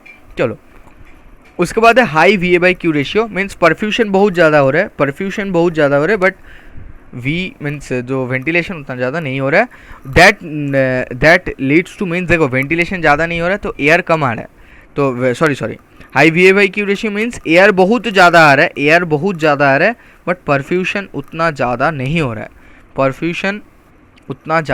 रहा है, this ratio leads to be ट्रैकिप्निया and dyspnoea. ट्रैकिप्निया में क्या होता है, वेरी सैलो ब्रीदिंग होता है, ठीक है, और मीन्स बहुत कम ब्रीथ करे, और डिस्पनिया में होता है शॉर्टनेस ऑफ ब्रीदिंग, ठीक है। Usually is a pulmonary embolism emphysema. अब देखो भाई, अब वेरी इजीली पल्मोनरी एम्बोलिज्म क्या है, ब्लॉकेज ऑफ पल्मोनरी है। देखो अगर पल्मोनरी ब्लॉकेज हो रहा है तब क्या हो रहा है, तो जो पल्मोनरी आर्टरी का सपोज ब्लॉकेज हो गया, तो जो ब्लड आ रहा है, ब्लड आ नहीं पाएगा, ठीक है। तो परफ्यूशन कम हो जाएगा, मीन्स किया Q डिनोमीटर कम हो रहा है तो V/Q इंक्रीज हो रहा है, तो हाई VA/Q रेशियो हो रहा है। तो ऐसे ही समझना पड़ेगा, ठीक है, ये हो गया। अब VA/Q रेशियो माइक्रोबायोलॉजी में कहाँ होता है, जैसे माइक्रोबायोलॉजी में हम लोग माइक्रो ऑर्गेनिज्म के साथ डील करता है, तो माइक्रो ऑर्गेनिज्म एक इम्पॉर्टेंट माइक्रो ऑर्गेनिज्म है जो माइकोबैक्टीरियम ट्यूबरकुलोसिस है, वो जो हम लोग का ट्यूबरकुलोसिस कॉजेटिव एजेंट है ट्यूबरकुलोसिस का, वो लोग का फेवरेट पसंदीदा जगह है कि O2 रिच जगह, मीन्स ऑक्सीजन ज़्यादा है वो उधर ज़्यादा जाएगा। तो एपेक्स में VA/Q रेशियो क्या होता है, बहुत ज़्यादा होता है, बिकॉज Q तो ब्लड तो नहीं जा पा रहा है और वेंटिलेशन भी ज़्यादा हो रहा है, तो एपेक्स में PO2 बढ़ जाएगा, एयर बढ़ जाएगा तो PO2 बढ़ जाएगा। तो when VA/Q ratio are high, PO2 in the apex is the highest anywhere in the lungs at 132 mmHg, बाप रे 132 mmHg PO2, सोच रहे हो, which is ideal for growth of Mycobacterium tuberculosis. It is called pulse lesion. Pulse lesion जो है semen focus है, सब cause करता है in case of tuberculosis. Typically it is seen in the apical segment of upper lobe, mainly because high PO2 in apex of lung. apex of lung में PO2 ज़्यादा है, तो apex of lung में PO2 ज़्यादा है, इसलिए oxygen जहाँ ज़्यादा है माइक्रोबैक्टीरियम ट्यूबरकुलोसिस उधर अटैक करेगा, उधर अटैक करके उधर अटैक करके पॉल लेशन, सिमोन फोकस ऐसे कॉज करेगा। अब ये भी हो सकता है ऑलरेडी वंस ट्यूबरकुलोसिस हो गया, बंदा फिर फिट हो गया ट्यूबरकुलोसिस से, फिर री-ट्यूबरकुलोसिस भी, री-टीबी भी हो सकता है। री-टीबी में क्या होता है, reactivation of TB, also called as post primary TB. Primary TB हो गया, फिर टीबी हो रहा है। और एडल्ट टीबी मीन बच्चे काल में एक बार टीबी हुआ, फिर बड़ा होकर टीबी हो रहा है। क्यों? ये इधर भी reactivation almost always begins at the apex, क्योंकि हाई PO2 है, फिर एपेक्स में गया, अटैक किया, ट्यूबरकुलोसिस कॉज कर दिया। ठीक है, अब दो क्लिनिकल केसेस है, case profile 1, case profile 2, we will discuss it. First case profile 1 is a 66-year-old woman was brought into the clinic with a complication of severe chest pain exacerbated with inspiration. The pain increases when she inhaled. She felt she could not breathe and her heart won't stop racing. Prior medical history reveals treatment of clots in leg 6 months back. She admits to have bouts of cuff pain. Cuff pain means backside of pain in backside of leg. ठीक है, over the past few weeks, but thought it was due to evening works, a recent attempt to improve her health. तो इसमें हम लोग देखो कोई भी clinical case को कैसे अप्रोच किया जाता है, पहले फिजिकल एग्जामिनेशन करना होता है, फिर डायग्नोसिस, फिर लेबोरेटरी स्टडीज़, फिर पैथोफिजियोलॉजी। मीन्स कोई भी क्लिनिकल केस जो है वो हम लोग एक प्रॉपर सीक्वेंस में हम लोग प्रॉपर सीक्वेंस में देखते हैं। पहले first we will do the physical examination, then we will do the laboratory studies, then we will do the diagnosis, and then we will understand also along with it the pathophysiology of that problem. ठीक है, so first physical examination shows the patient shows dyspnea with intermittent bouts of coughing, and there is localized wheezing and pleural friction rub. Then we will do the laboratory studies, the pulse oximetry, ECG, chest radiograph, arterial blood gases, expiratory and tidal respiratory gases, ventilation, perfusion, lung scan करेंगे, spiral CT scan करेंगे, D-dimer test, pulmonary angiography, ये सब भी करना पड़ेगा। फिर diagnosis करके हम लोग को पता चला कि पल्मोनरी एम्बोलिज्म हुआ है। पल्मोनरी एम्बोलिज्म मीन्स पल्मोनरी कोई कहाँ भी एक ब्लॉकेज हुआ है। ठीक है, वो तो हम लोग को VA/Q रेशियो से ही चलाएगा इधर, इसलिए हम लोग कर रहे हैं कि देखो वेंटिलेशन, परफ्यूशन, लंग स्कैन कर रहा है, तो उसमें अगर हम लोग देखते हैं कि Q एक्सट्रीमली ज़्यादा है, मतलब अगर V/Q रेशियो अगर कम है, मीन्स तुम्हारा ब्लड तो नहीं आ रहा है, ब्लड तो नहीं आ रहा है, वेंटिलेशन ज़्यादा हो रहा है, ब्लड नहीं आ रहा है, वेंटिलेशन ज़्यादा, तो V/Q रेशियो अगर हाई होता है, देखो हम डिस्कस किए हैं, V/Q अगर रेशियो हाई होता है तो पल्मोनरी एम्बोलिज्म होता है। तो इधर पल्मोनरी एम्बोलिज्म हुआ। पैथोफिजियोलॉजी क्या है? Pulmonary embolism forms in venous side of circulation, venous clots often lodge in the pulmonary vessels as their diameter becomes progressively smaller in the pulmonary artery down the alveolar capillaries। तो बंदे का जो Venus side है, तो जो कफ pen हो रहा था, तो उसका क्लॉटिंग से भी रिलेटेड है ये। ठीक है, पैथोफिजियोलॉजी समझ। फिर case profile 2, A 68-year-old man comes to the clinic complaining of difficulty of breathing. He suffered a myocardial infarction 6 months ago. Myocardial injury reduced the ventricular fraction to 40%.